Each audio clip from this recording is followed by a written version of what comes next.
O Evangelho segundo o Espiritismo, capítulo 3, há muitas moradas na casa de meu Pai. Item 1, passagem evangélica. Há muitas moradas na casa de meu Pai. Se assim não fosse, já vô-lo teria dito, pois me vou para vos preparar o lugar. E depois que me tenha ido e que vos houver preparado o lugar, voltarei e vos retirarei para mim, a fim de que onde eu estiver, também vós aí estejais. Evangelho de João, capítulo 14, versículos 2 e 3. O Evangelho segundo o Espiritismo, capítulo 3, há muitas moradas na casa de meu Pai. Tem 2 diferentes estados da alma na erraticidade. A casa do Pai é o universo e as diferentes moradas são os mundos que circulam no espaço infinito. Estas moradas correspondem ao adiantamento dos espíritos que neles encarnam. Estas palavras de Jesus também podem referir-se ao estado venturoso ou desventurado do espírito na erraticidade, conforme se ache este mais ou menos depurado e desprendido dos laços materiais. Igualmente nisso há muitas moradas, embora não circunscritas nem localizadas. O Evangelho segundo o Espiritismo, capítulo 3, há muitas moradas na casa de meu Pai, itens 3 a 5, diferentes categorias dos mundos habitados. Muito diferentes uma das outras as condições dos mundos, quanto ao grau de adiantamento ou de inferioridade de seus habitantes. Há aqueles nos quais os habitantes são ainda inferiores aos da terra física e moralmente. Outros são da mesma categoria que o nosso, e outros que lhes são mais ou menos superiores a todos os respeitos. Nos mundos inferiores, a existência é toda material. Reinam soberanas paixões, sendo quase nula a vida moral. À medida que a vida moral se desenvolve, diminui a influência da matéria. Nos mundos mais adiantados, a vida é, por assim dizer, toda espiritual. Nos mundos intermediários, misturam-se o bem e o mal, predominando um ou outro, segundo o grau de adiantamento da maioria dos que os habitam. Em virtude de seus estados, pode-se dividi-los em mundos primitivos, destinados às primeiras encarnações humanas, mundos de expiação e prova, onde domina o mal, mundos de regeneração, nos quais as almas que ainda têm o que expiar aurem novas forças, mundos ditosos, onde o bem sobrepuja o mal, mundos celestes ou divinos, habitações de espíritos depurados, onde exclusivamente reina o bem. A Terra pertence à categoria dos mundos de expiação e provas. Quando, em um mundo, os espíritos alcançam o grau de adiantamento que esse mundo comporta, passam para outro mais adiantado. É-lhes uma recompensa ascenderem a um mundo de ordem mais elevada. É-lhes um castigo prolongarem a sua permanência em um mundo menos feliz, ou serem relegados para outro ainda mais infeliz quando se obstinaram no mal. O Evangelho segundo o Espiritismo, capítulo 3, há muitas moradas na casa do meu Pai, itens 6 a 7, a terra e as misérias humanas. Na terra está apenas uma pequena fração da humanidade. A espécie humana abrange todos os seres dotados de razão que povoam os inúmeros orbes do universo. Em comparação com outros mundos, figure-se a Terra como um subúrbio, um hospital, uma penitenciária, um sítio malsão, e ela é simultaneamente tudo isso. E compreender-se-á por que as aflições sobrevelam aos gozos. O homem deixa a terra quando está curado de suas enfermidades morais. Evangelho segundo o Espiritismo, capítulo 3. Há muitas moradas na casa do meu Pai, itens 8 a 19, instrução dos Espíritos. Mundos inferiores e mundos superiores. A qualificação de mundos inferiores e mundos superiores é muito relativa. Em mundos inferiores, são rudimentares os seres que os habitam. Revestem a forma humana, mas sem nenhuma beleza. Seus instintos não têm sentimento de beleza ou de benevolência, nem as noções do justo e do injusto. A força bruta é, entre eles, a única lei. Carentes de indústrias e de invenções, passam a vida na conquista de alimentos. Neles jaz, latente, a vaga intuição de um ente supremo, o que é capaz de lhes preparar a ascensão a uma vida mais completa. Nos mundos de um grau superior, a forma corpórea é sempre a humana, mas embelezada, aperfeiçoada e, sobretudo, purificada.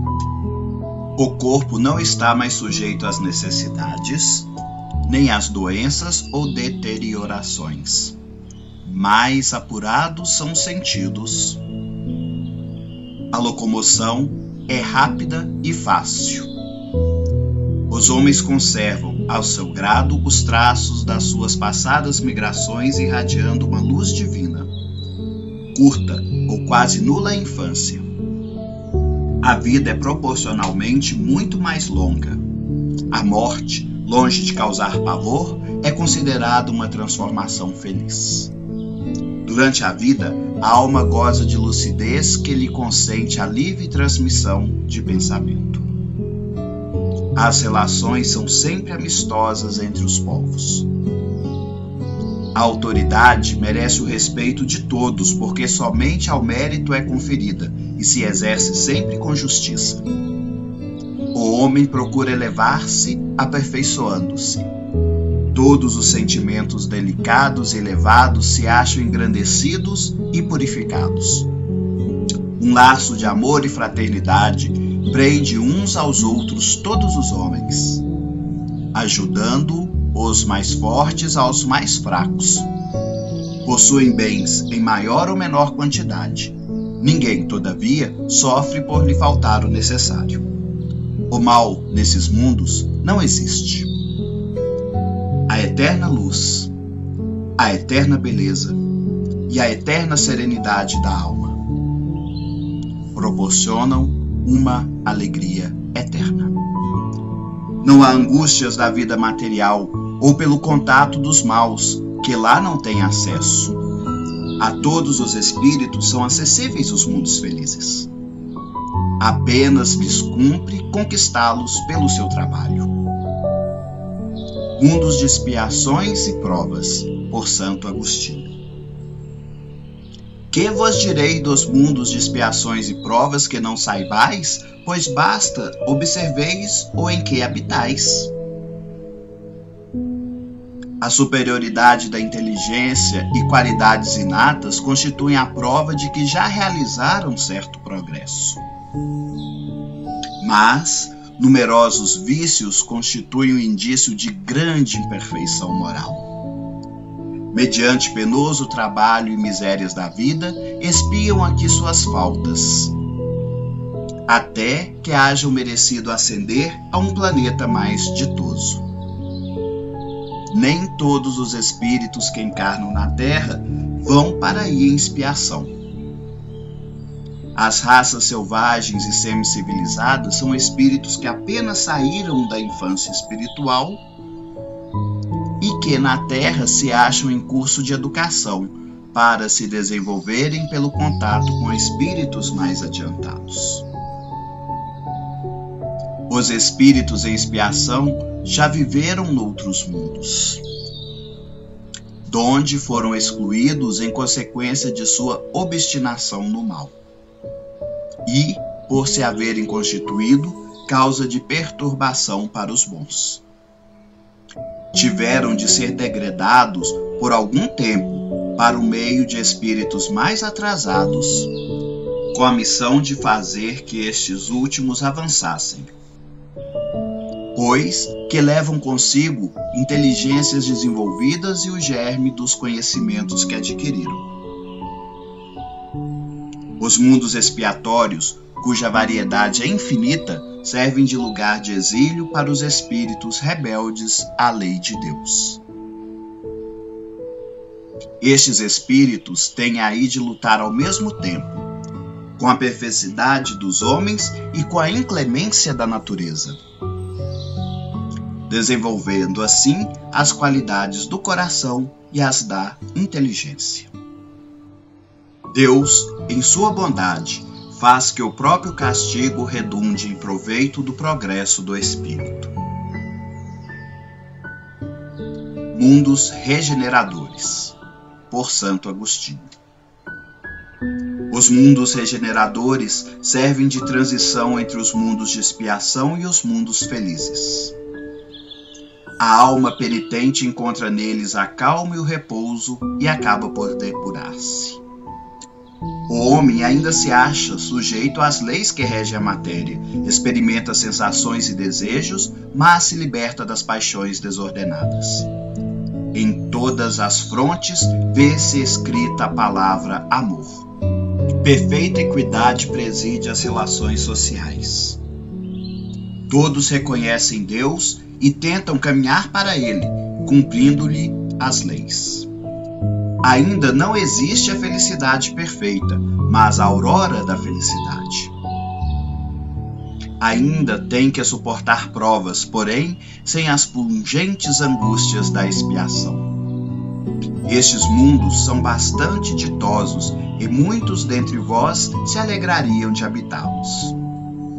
Mas, nesses mundos ainda é falível o homem. E o espírito do mal não ha perdido completamente o seu império. Se o homem não se houver firmado bastante na senda do bem, pode recair nos mundos de expiação. À hora do repouso e da prece, pedi a Deus que o mundo regenerador vos abra seu seio após a expiação na terra. A progressão dos mundos, por Santo Agostinho. O progresso é lei da natureza. Todos os seres da criação, animados e inanimados, estão submetidos à lei de progresso. A destruição é apenas um meio de transformação para um estado mais perfeito. Ao mesmo tempo que todos os seres vivos progridem moralmente, progridem materialmente os mundos em que eles habitam, em degraus imperceptíveis para cada geração. Nada em a natureza permanece estacionário. A terra, que esteve no estado inferior, está em período de transformação, em que, de orbe expiatório, mudar-se-á em planeta de regeneração, onde os homens serão ditosos, porque nele imperará a lei de Deus.